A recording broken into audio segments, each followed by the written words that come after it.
इस प्रॉब्लम में आपको कह रहा है find the forces in the string A B and B C. तो चूंकि हम लामिस थ्योरम पढ़ रहे हैं इसलिए हम इस प्रॉब्लम को लामिस थ्योरम से करेंगे।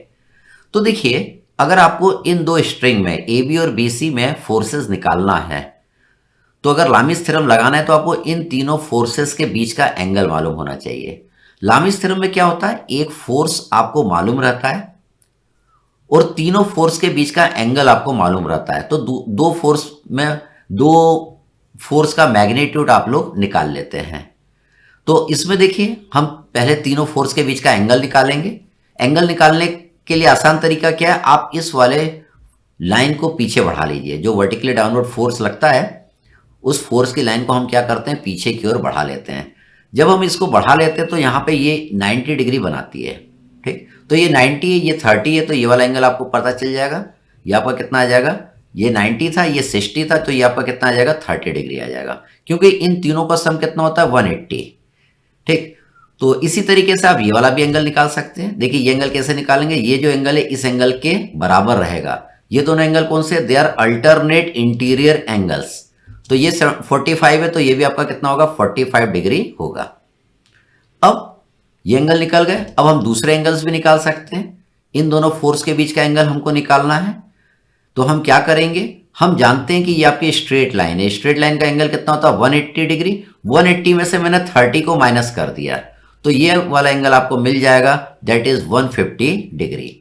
इसी तरीके से ये वाला एंगल भी हम निकाल लेंगे।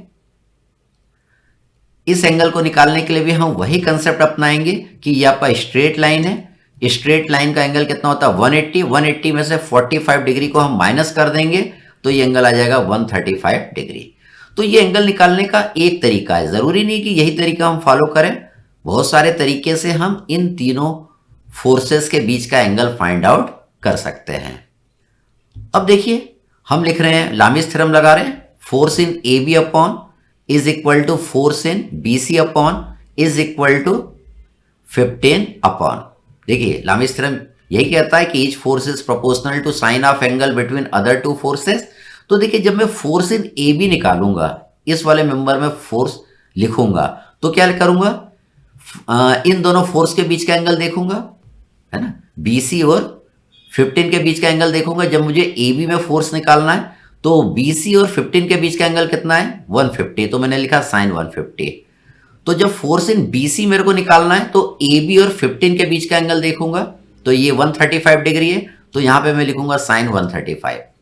और जब 15 अपॉन लिखूंगा तो इन दोनों फोर्स के बीच का एंगल देखूंगा, ए बी और बी सी के बीच का एंगल देखूंगा, जो कि 180 से कम है। तो इन दोनों के बीच का एंगल आपको नजर आ रहा है 75 डिग्री, तो यहां पे मैं लिख दूंगा 15 डिवाइडेड बाय साइन 75। अब इसको पहले और तीसरे को मैं इक्वेट कर दूंगा, तो फोर्स इन ए बी आ जाएगा, और ये बीच वाले और अंत वाले को मैं इक्वेट कर दूंगा तो फोर्स इन बी सी आ जाएगा। तो फोर्स इन ए बी आपका आ जाएगा 7.76 न्यूटन और फोर्स इन बी सी आ जाएगा 10.98 न्यूटन।